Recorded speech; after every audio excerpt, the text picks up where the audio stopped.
கிருஷ்ணகிரி சட்டமன்ற தொகுதியில தமிழக வெற்றி கழகத்தின் சார்பாக போட்டியிடக்கூடிய திரு பி முகுந்தன் அவர்கள் தான் இன்டர்வியூ பண்ண போறோம். வணக்கம்ண்ணா. வணக்கம். ஆனா மக்கள் கொஞ்சம் உங்களை இன்ட்ரோ பண்ணிக்கோங்க. என் பேர் பி முகுந்தன். கிருஷ்ணகிரி சட்டமன்ற தொகுதிக்கு தமிழக வெற்றி கழகத்தின் சார்பில் என்னை வேட்பாளராக தளபதி விஜய் அவர்கள் அறிவிச்சிருக்காரு. ஆனா தமிழக வெற்றி கழகத்தின் சார்பாக கிருஷ்ணகிரி சட்டமன்ற தொகுதிக்கு உங்களை வேட்பாளராக அறிவிச்சிருக்காங்க. நீங்க என்ன படிச்சிருக்கீங்கன்னா? நான் பிஏல இருக்கேன். 15 வருஷமா ஹைகோர்ட்ல வழக்கறிஞர் பிராக்டிஸ் பண்ணியிருக்கேன். அப்படிங்களா? சூப்பர். ஓகே. ஆனா ஒரு சில கேள்விகள் உங்ககிட்ட கேட்கலாமா? கிருஷ்ணகிரி மக்கள் சார்பா நான் ஒரு சில கேள்விகள் உங்ககிட்ட கேட்க. ஓகே. ஆனா நாங்க ஏன் டிவிகே போட்டு பண்ணோம்? நான் அடுத்த 40 வருஷம் நிம்மதியா இருக்குன்னு நினைச்சா டிவிகே போட்டு போடுங்க. ஊழலற்ற ஆட்சி வேணும்னு நினைச்சீங்கன்னா டிவிகே போட்டு போடுங்க. பெண்களுக்கு பாதுகாப்பு வேணும்னு நினைச்சீங்கன்னா டிவி போட்டு, உண்மையான ஜனநாயக ஆட்சி வேணும்னு நினைச்சீங்கன்னா டிவிகே போட்டு போடுங்க. சார், அடுத்த கேள்வி, இளைஞர்களுக்கான வேலை வாய்ப்பு உங்களுடைய ஆட்சி அமைஞ்சா எந்த மாதிரி இருக்கும்? கண்டிப்பா 2026 தளபதி ஆட்சி வரும்போது இப்ப இருக்கிற யூத் 10,000, 15,000, 20,000க்கு மற்ற இடத்துல போய் வேலை செஞ்சுட்டு இருக்காங்க.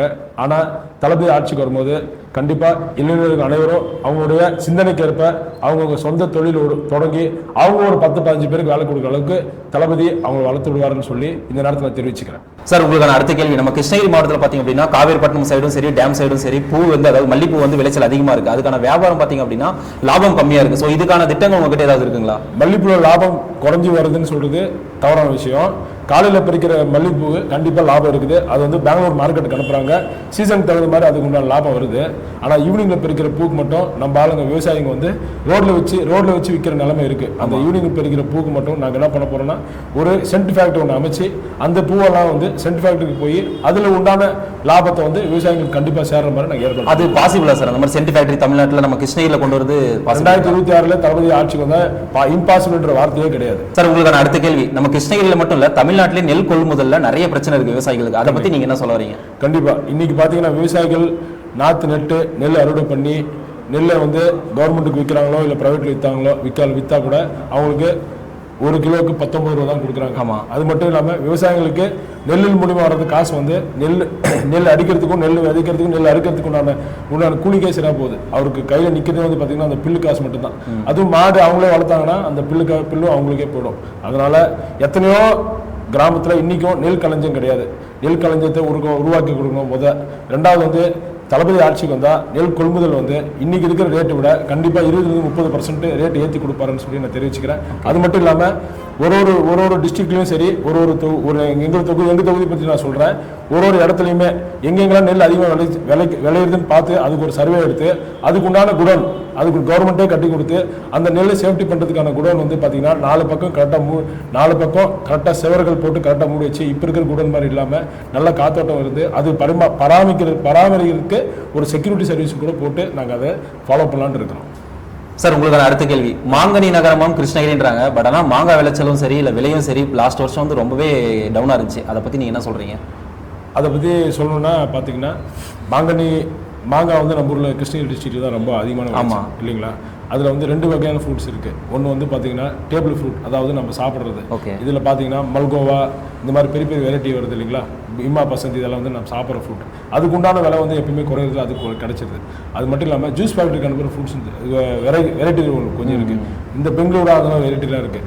ஆனால் அந்த வெரைட்டியில் இருக்கிற மாங்காவுடைய விவசாயிகள் மட்டும்தான் பாதிக்கப்படுறாங்க. எப்படின்னு கேட்டிங்கன்னா அந்த மாங்காய்க்கு ரேட் ஃபிக்ஸ் பண்ணுறது பார்த்தீங்கன்னா இங்கே பெரிய பெரிய ஜூஸ் ஃபேக்ட்ரி ஓனர்ஸ் இருக்காங்க. அவங்கெல்லாம் சேர்ந்து தான் ரேட் ஃபிக்ஸ் பண்ணுறாங்க.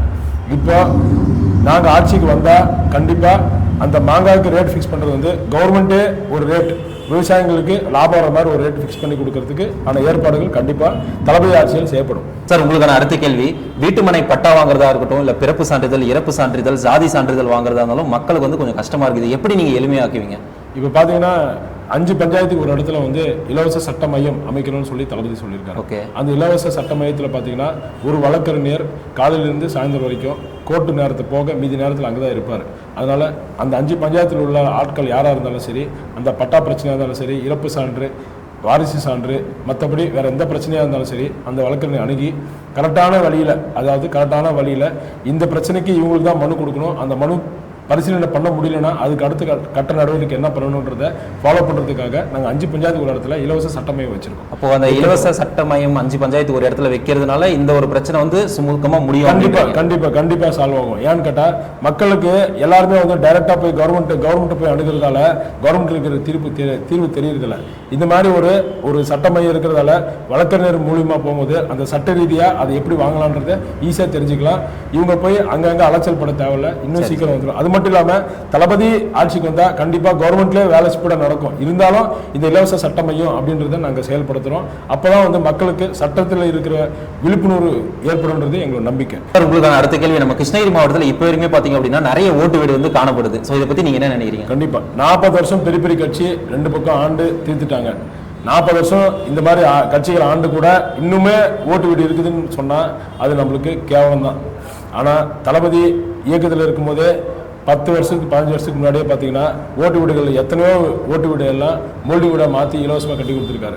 தளபதி ஆட்சி இல்லாதப்பே அவர் ஓட்டு வீடெல்லாம் மோல்டி வீடாக மாற்றும் போது தளபதி ஆட்சிக்கு வந்தால் கண்டிப்பாக 100% சொல்கிறேன், ஓட்டு வீடுகள் 2026 ஒரு 5 வருஷம் வாய்ப்பு கொடுத்தீங்கன்னா 5 வருஷத்துக்கு அப்புறம் ஓட்டு வீடு இருக்காதுன்னு சொல்லி நான் இங்கே பகிரங்கமாக சொல்கிறேன்.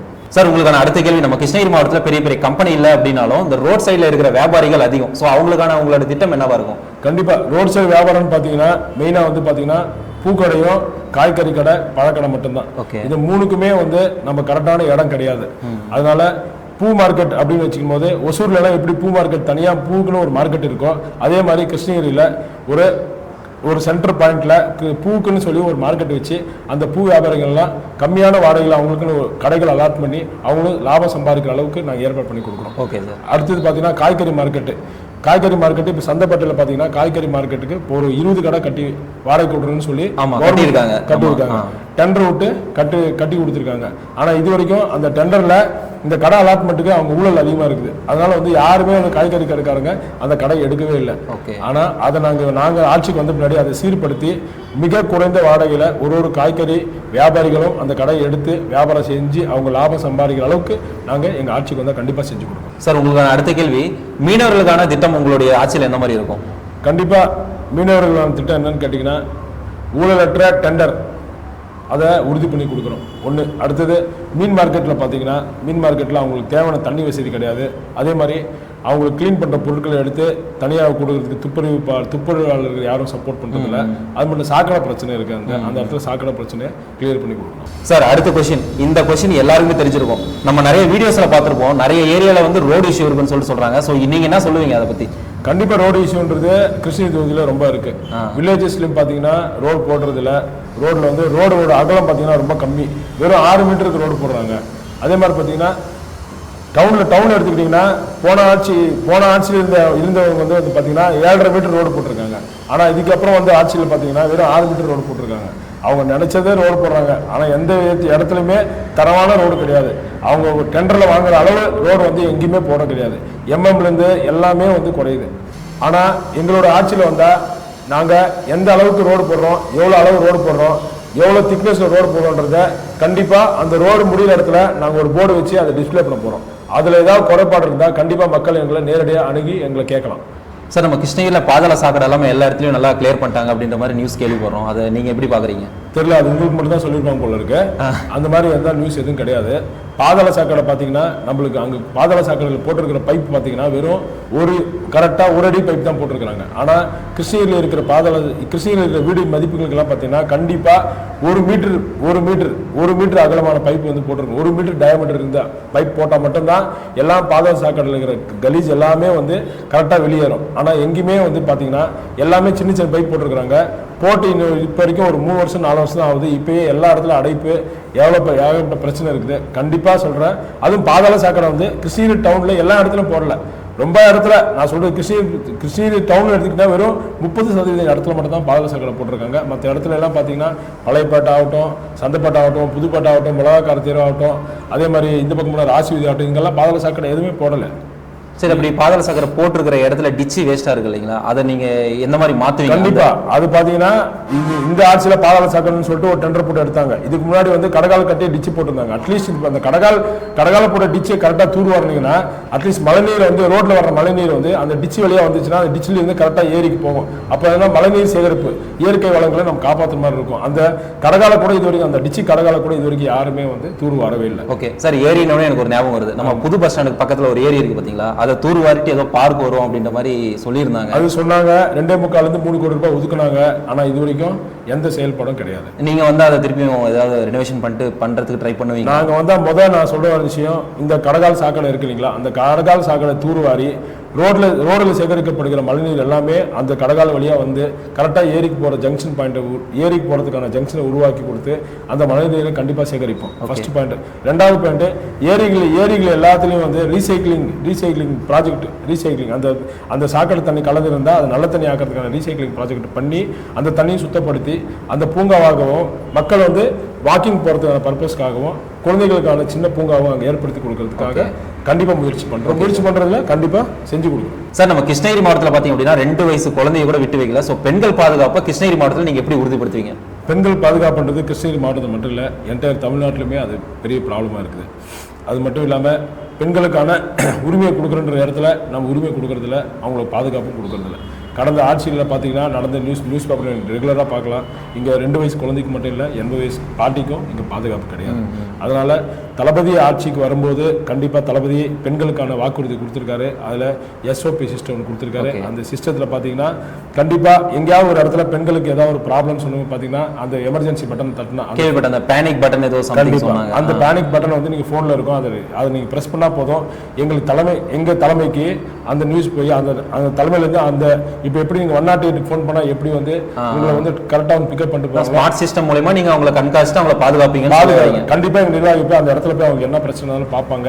அது மட்டும் இல்லாமல் பெண்கள் பாதுகாப்பு மட்டும்தான் எங்களுடைய முதல் வாக்குறுதி. ஓகே சார், ரொம்ப தேங்க்ஸ். உங்களுடைய பொன்னான நேரத்தில் அதுவும் இந்த மாதிரி ஒரு பரபரப்பான அரசியல் சூழ்நிலையில் ஒரு 1/2 hour எனக்காக ஒதுக்குனதில் ரொம்பவே நன்றி.